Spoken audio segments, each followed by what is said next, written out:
Bem, nós temos aqui algumas perguntas para o Gilson e para o Júlio Damasceno. Pode seguir para o analfabeto.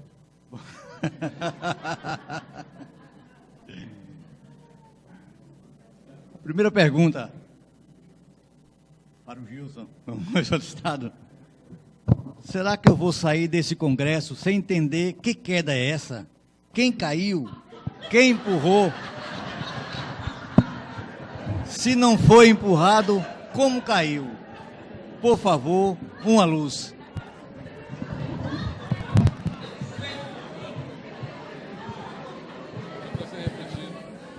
É para repetir, Durval? É para você repetir. Repetir. Bem, repetindo. Será que eu vou sair desse congresso sem entender que queda é essa? Quem caiu? Quem empurrou? Se não foi empurrado, como caiu? Por favor, uma luz.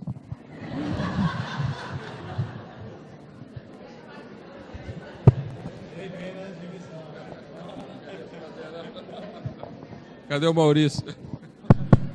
Cadê o Maurício? O Maurício podia ajudar, né? Quer não, Maurício? Você que é cobra na queda? Cadê um espelho, né? Cadê um espelho para ver quem cai? Gente, é um pouco pândego, mas divertida mesmo é a nossa situação, né? Trágico-cômica. Nós estamos aqui diante de vocês como se soubéssemos muito mais do que vocês. Isso é uma ilusão, né? Eu tenho um pouco mais de leitura de Ubaldi do que muitos que estão aqui ouvindo por primeira vez esses temas que parecem tão complexos. Mas a minha ignorância é imensa. As minhas dúvidas são quase que as mesmas de vocês.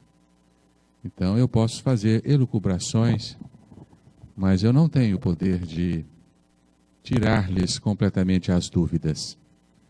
Eu posso dizer-lhes que convivermos com dúvidas é bastante salutar para a nossa evolução e o nosso aprimoramento. Porque se nós tivermos respondidas todas as nossas questões, nós não iremos mais adiante. Então acredito que a sabedoria da vida sempre nos coloca novas interrogações, fazendo-nos assim seguir sempre adiante. É por isso que a ciência sempre se depara com novas questões que ela não pode explicar e ela precisa de novas teorias, de novos conhecimentos para explicá-las. Não é isso mesmo? Não é curioso, né? Isso faz parte da sabedoria da vida. Então, se vocês estão saindo daqui cheios de dúvidas, eu acho que atingimos o objetivo desse encontro. Vamos manter o mistério. Porque se todas as dúvidas tivessem sido respondidas, nós iríamos cair no velho hábito nosso, né, de estacionarmos em dogmas. Saber que existiu uma queda e daqui para frente procurar compreendê-la, não só compreendê-la, mas vivenciá-la em nós como uma realidade e imputar ao nosso próprio eu a necessidade de erguermos-nos, recuperarmos-nos, reconstituirmos-nos, de retornarmos às nossas origens o mais depressa possível, eu acho que isso é o essencial que a vida espera de nós. Nós estamos aqui na carne, nos bancos escolares da carne, exatamente para aprendermos a nos libertarmos da carne. Isso é urgente, porque nós estamos cansados. Lançamos o olhar pela retaguarda da nossa caminhada e ficamos um tanto quanto desiludidos de tanto caminhar e pouco progredir. Não é? Então temos que sair das rodas das reencarnações. E o conhecimento da queda veio justamente nesse instante para nos tirar desse marasmo, nos fazer assumir o Evangelho. Então, se vocês querem estudar a queda e compreendê-la um pouco mais, o que nós recomendamos é que vocês leiam primeiro o Evangelho de Jesus, na íntegra. o mais original possível em grego, né? Se for possível. Brincadeira, né? Mas temos boas traduções do Evangelho aí em dia, né? Hoje em dia temos um Evangelho do Dr. Haroldo Dutra, né? Que foi lançado recentemente, uma tradução, não de todo o Novo Testamento, mas de parte do Novo Testamento, dos 4 Evangelhos, né? Temos o Evangelho do Holden, que é traduzido diretamente do grego, e também é uma obra excelente, mas as outras versões todas que temos aí às mãos. E depois vamos estudar o balde. Vocês estão prontos agora para lerem Deus e o Universo, o Sistema, ou aquele que se entusiasmar mais, seguir a ordem em que os livros foram escritos. Vão levar aí uns bons anos para lê-la, mas será de muito proveito para a nossa evolução. O que eu digo a você que me fez essa pergunta tão capciosa, né? É que hoje nós não temos dúvida nenhuma de que nós somos origem de um processo de contração, um processo de desmoronamento, um processo de separação. Nós nos apartamos de uma outra realidade para a qual estamos voltando. Isto é inquestionável. Por quê? Para quê? O quê? Quem empurrou? Né? Se foi de fato a Eva, né? Nós estamos sempre procurando culpados. Não é verdade? Faz parte da nossa natureza caída. Chamamos isso de núcleo de justificação. Você se justifica, né? E já vieram me falar, mas quantos espíritos caíram? Quantos átomos tem nesse universo? Nossa Senhora, não dá para contar. Aí o amigo agregou, então nesse caso, quem errou foi o professor, porque quando todos os alunos tomam bomba, o erro é do professor. Então a culpa é de Deus, né? Então nós não sabemos, vocês vão ficar cheios de muitos intrigantes questões, né? Por exemplo, esse microfone aqui, quantos átomos tem nesse microfone? Nós não conseguimos contar. Fantastilhões de átomos compõem esse pequeno dispositivo. Cada átomo desse é um anjinho caído dentro deste átomo. Aí vocês ficam tanto quanto desesperados, né? Diante dessas questões tão intrigantes para nós, né? Nós não temos resposta para tudo. O balde nos abriu um campo imenso de perquisições, de conhecimentos, mas nos deixou também com uma série de interrogações, mas são interrogações salutares. Tá bem? Eu acho que nosso compromisso com a queda é nosso mesmo, nós não devemos buscar responsabilidade em ninguém, não é? Porque a dor é nossa, não é? Do contrário, não seria. Tá certo? Meditem nisso, leve essa informação para casa, vão atrás dela, vão atrás das leituras, conversem, debatam, formem grupos de estudos que são bastante proveitosos. Lá nas Montanhas Mineiras, nós temos os nossos grupos de estudos, onde a gente se reúne para debater esses livros de Ubaldi, conversar sobre eles, e logo vocês irão perceber que luzes do alto comparecem para nos ajudar nesta nova trilha de conhecimentos que se entreabre aos nossos pés. Acho que mais do que isso é só o Júlio. O Orígenes, só trazer o Orígenes. O Orígenes já dizia que nós somos responsáveis pela queda, sim. O mal só existe por opção da criatura. A criatura é responsável pelo mal, o mal não pode advir de Deus. E a aceitação dessa responsabilidade é a primeira consequência do estudo da queda. Nós temos que passar por essa consciência, essa tomada de consciência, para assumir que o mal do qual nós fazemos parte só existe por opção nossa. Ninguém empurrou, podem ter convidado, mas o aceite ao motim, né, da queda foi livre e por conta própria. Cada um tem a sua participação nisso. Isso o Orígenes já dizia desde lá de 200 DC. Muito bem, a próxima pergunta, então, é para o Júlio. Apesar de alguns sacerdotes acreditarem no fenômeno da reencarnação, a que se atribui esta negação a uma verdade tão evidente? Toda a história da igreja mostra isso, né? A partir do momento, para obter o apoio de Constantino e adotar-se o cristianismo como religião oficial, teve que se fazer concessões. Alguém, em algum momento, né, entendeu que fazer as concessões era uma forma de proteger os cristãos dos circos e da morte. A intenção pode até ter sido boa, né?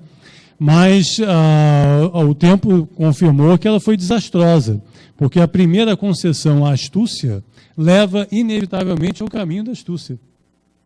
E aí, adotado esse caminho, a natureza do grupo mudou. Então, os astutos começaram nós estamos comentando agora há pouco, em todas as grandes religiões do mundo, os que prevaleceram não foram os melhores, foram os mais astutos e mais fortes. E o cristianismo só sobreviveu como instituição porque ele adotou também esse caminho. E aí você pega a Descida dos Ideais inteiro, né? Toda a análise que o Baldi faz do cristianismo.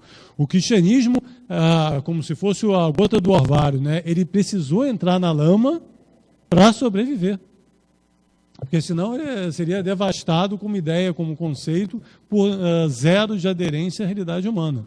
E foi só a partir desse momento em que ele mergulhou na lama que ele pôde frutificar e gerar as flores que virão um dia, as árvores, enfim, a produção desse cristianismo que virá no futuro. Mas todos os princípios que faziam parte do cristianismo original, Orígenes também foi vítima disso, foram revistos, foram alterados, foram desnaturados, como parte dessa adequação aos interesses do momento.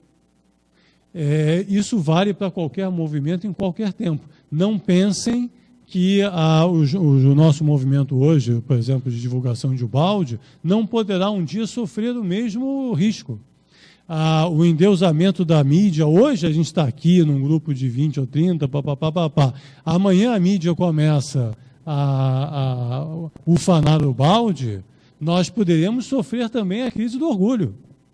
E aí, não, faz uma concessão, fala assim, fala de quedinha, não fala de queda, assim, não fala desse negócio que não teve criação, não, que esse negócio é difícil de entender a eternidade. Fala uma coisa, fala de amor. O Baldi fala de amor, que aí todo mundo entende. Amor, ele não fala? Fala. Então fala só de amor. Aí você começa a fazer concessões que desnaturam o conceito original, em prol da popularidade, do apoio da mídia.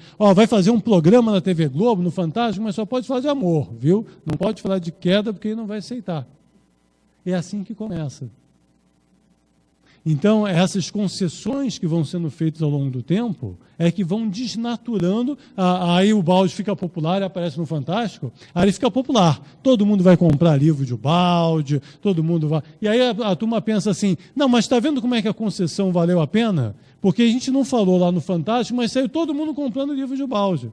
Mas ele vai comprar para botar na estante, não vai ler.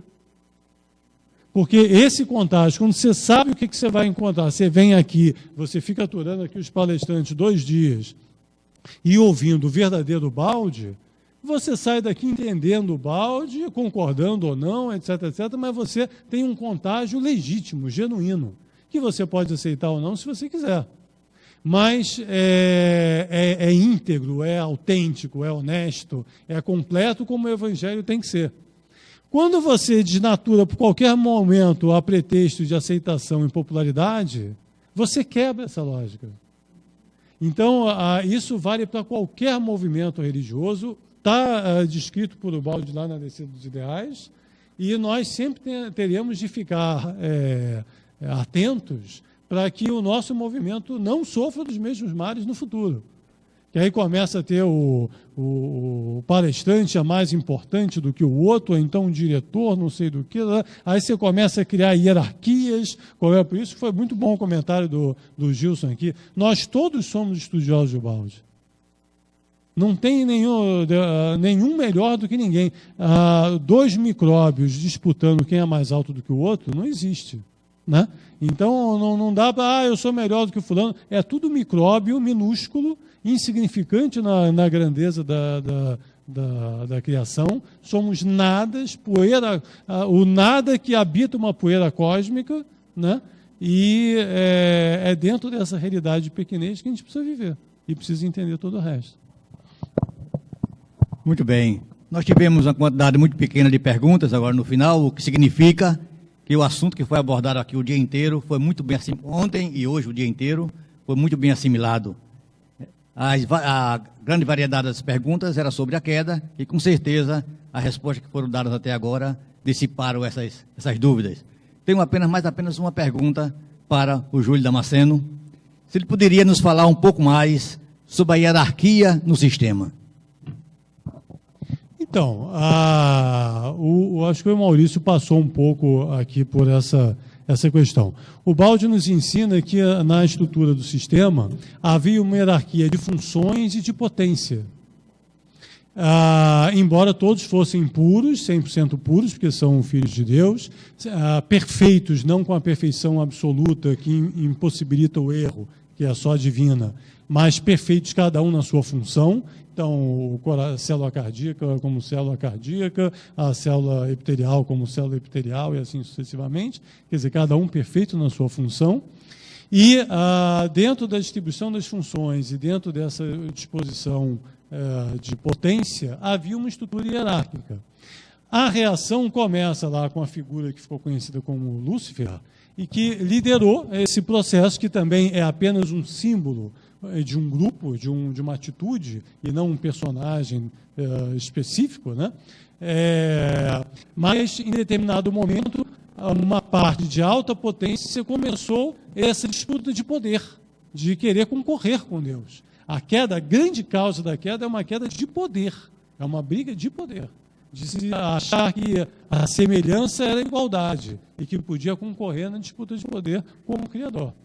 No que gira, muda o padrão vibratório daquele de serviço ao todo para interesse pessoal, quebra a sua corrente de sintonia com o Pai, e aí a queda, ou seja, a perda dimensional, acontece na proporção da potência e da função ocupada dentro do todo. E aí os tipos de queda variam conforme a natureza dessa função. Os dois, tanto o Orígenes quanto o Baldi, falam a mesma coisa aqui. Ó. Deixa eu aproveitar aqui e voltar, porque vale a pena. Aí. Ó, falam que é a mesma coisa. Diz o Orígenes: essa queda ou decadência que se afasta cada um do seu estado se produz com grande diversidade segundo os movimentos da inteligência e da vontade que fazem pender para baixo. Um mais levemente, outro mais fortemente. Nisso o julgamento da providência é justo porque atinge cada um conforme a diversidade das ações na medida do seu afastamento e da sua perturbação. Isso aqui é o Baldi purinho, purinho, purinho. E depois aqui, a queda foi proporcional à responsabilidade da revolta, à culpabilidade de cada um, pela qual foi projetado mais longe no antissistema e mais profundamente na evolução, quem estava mais altamente situado no sistema e mais perto de Deus. Chega-se assim a um efeito proporcional à causa, uma reação proporcional à ação, a uma queda proporcional à revolta. Então, para os maiores, sendo maior a queda, maior o esforço da subida, porque é mais longo o caminho de regresso. O Baldi chega a dizer que o último a ser salvo será Lúcifer, ou seja, em algum ponto começou essa história, o último será o líder desse processo, a última a ser recuperado. Daí a coisa dos últimos serão os primeiros serão os últimos.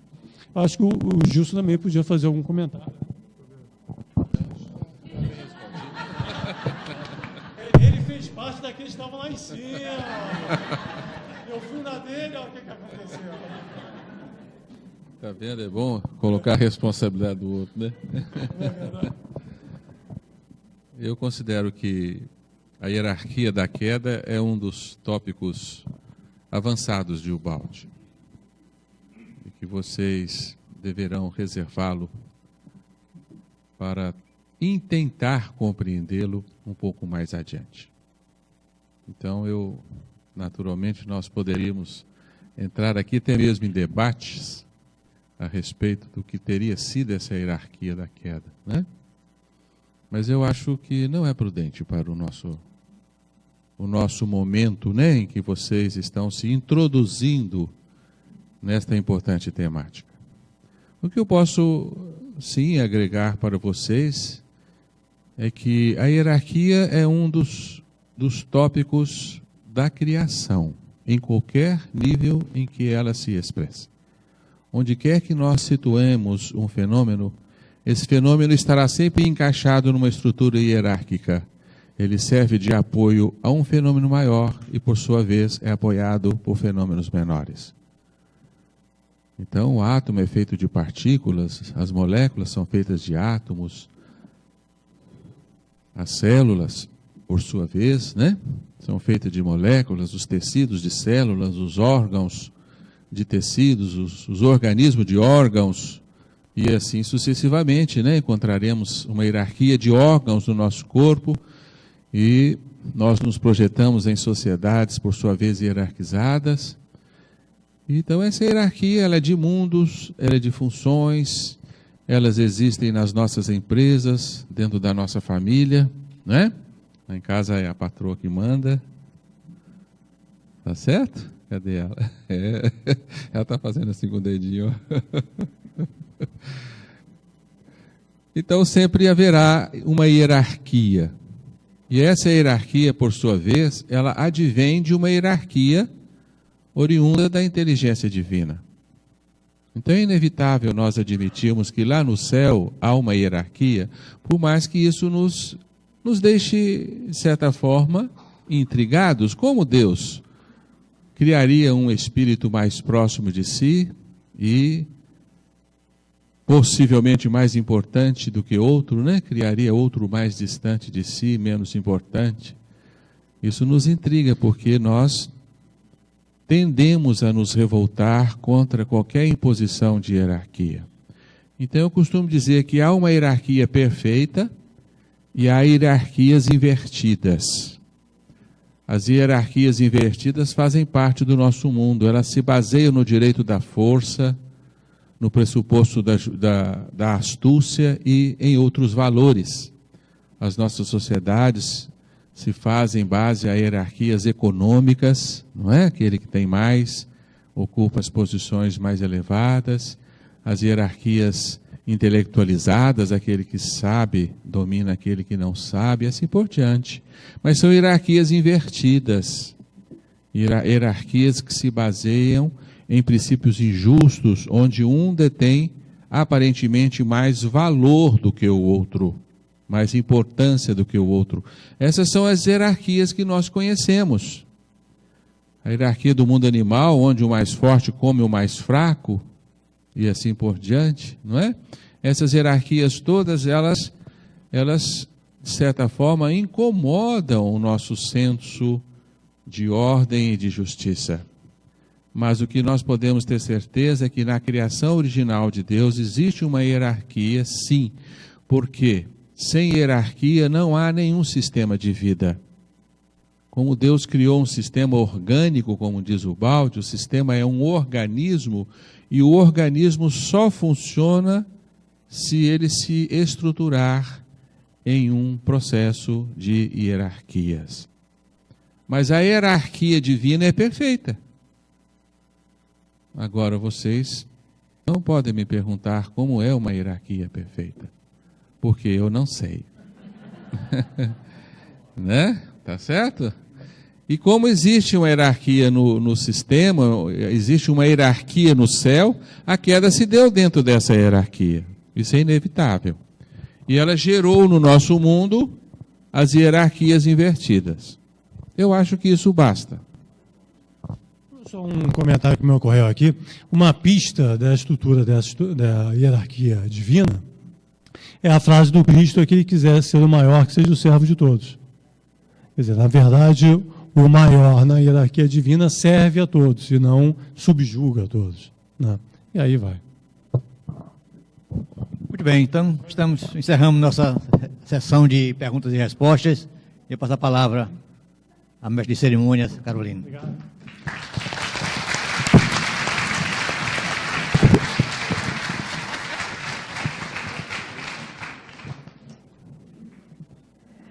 Estamos nos aproximando realmente da finalização deste 19º Congresso Nacional e convidamos neste momento para apresentar a comissão organizadora do 20º Congresso Nacional Pietro Baldi, que será realizado em Brasília, a senhora Rosane Barcelos.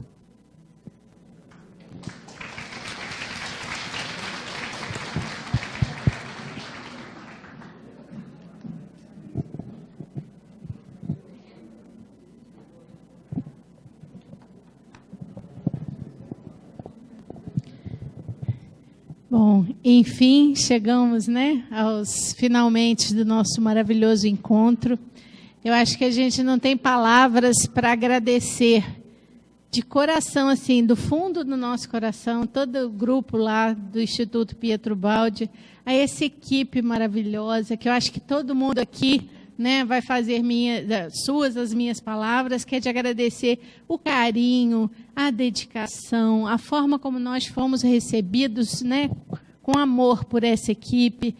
E eu gostaria de destacar, assim, a formatação do Congresso, a disciplina, mas, ao mesmo tempo, a afetividade, a simplicidade franciscana, uma aguinha, o necessário para quê? Para que a gente possa estimular outros irmãos a nos recebermos nas suas casas, nas suas cidades, em outros encontros, em outros congressos.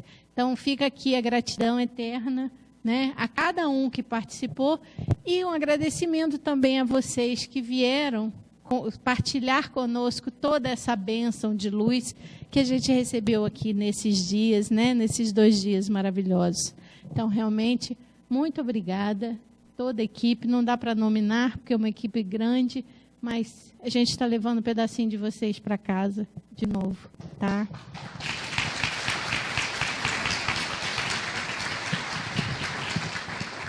Bom, e como a gente faz em todo final de congresso, a gente anuncia muito feliz o próximo Congresso Pietro Baldi, convidando a todos para irem partilhar conosco de mais esse momento.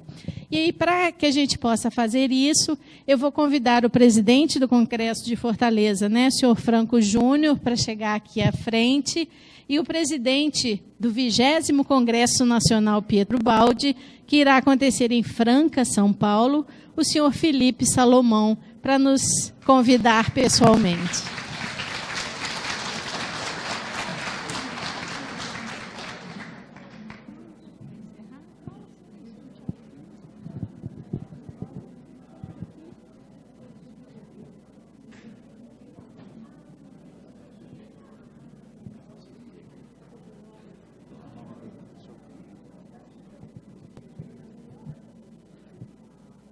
Já quase boa noite, Boa noite a todos.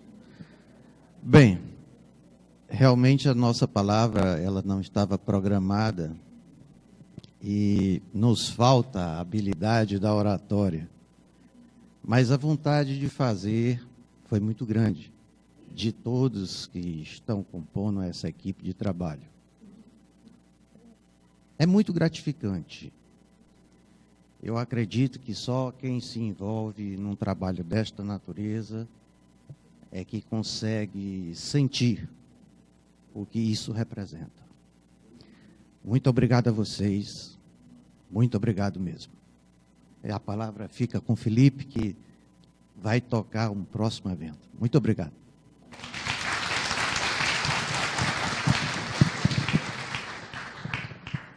Meus irmãos, minhas irmãs, boa tarde, a quem eu não cumprimentei ainda.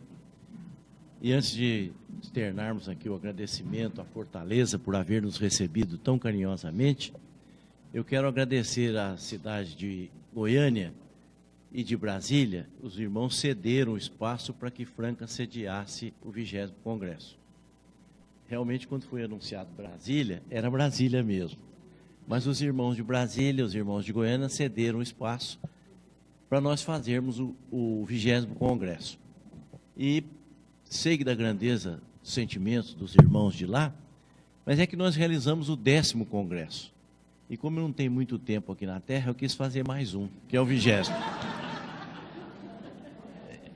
Então é a oportunidade de fazermos o 20º congresso. E até porque, como disse o Júlio, vamos comemorar o ano de 2016, 50 anos de Ubaldi transferindo a obra para o Brasil. Não é isso, ô Júlio? Cadê o Júlio? É isso mesmo, né? Então será lançado um livro lá no nosso congresso sobre este assunto. Ele e o Jorge já estão preparando. Eu quero dizer para vocês que o congresso vai continuar no Nordeste, porque está aqui no Nordeste do Brasil e vai para o Nordeste do estado de São Paulo. Nós também somos nordestinos. E vai sair da órbita de Bezerra de Menezes e vai para a órbita de Eurípides Barçanufo, sabendo que Bezerra de Menezes era o mentor espiritual de Eurípides Barçanufo. Até Eurípides, certa feita, dirigindo-se a Bezerra de Menezes, perguntou: era fluídico o corpo de Jesus? Ao que Bezerra de Menezes respondeu para ele: era fluídico o corpo de Jesus? Então nós temos muita alegria de fazer esse trabalho lá em Franca. Queremos convidar a todos para estarem lá. Franca, para quem não sabe, é uma cidade de mais ou menos 300 mil habitantes e área industrial. Temos muitas instituições espíritas lá que querem realizar o congresso. Nós já temos uma estrutura, o pessoal que esteve lá no 10º congresso sabe que nós temos uma estrutura para fazer. Temos uma equipe muito grande, eu queria até que se levantassem aqui. Primeiro, a Zenaide Branquinho, que é a nossa secretária oficial. Por favor, Zenaide.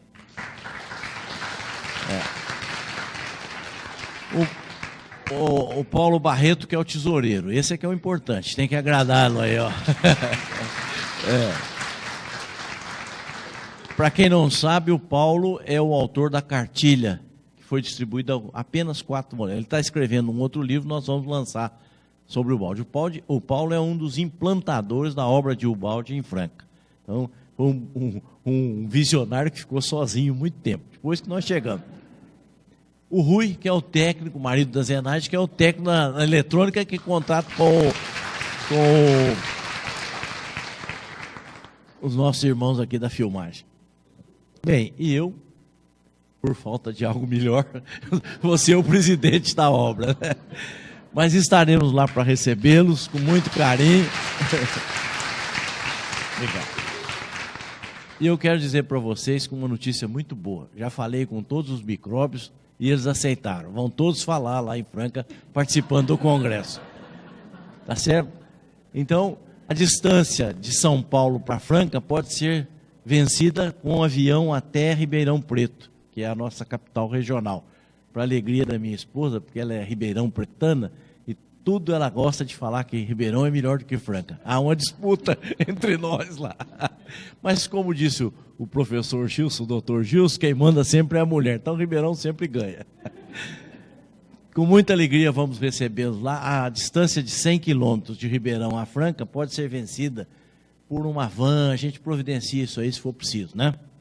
Queremos recebê-los com muito carinho. E eu posso dizer para vocês, como disse há 11 anos atrás, vai ser o melhor 20º congresso já feito de Pietro Ubaldi.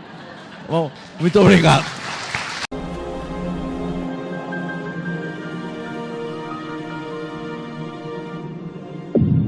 IBS, Instituto Brasileiro de Benemerência e Integração do Ser. www.ibis.org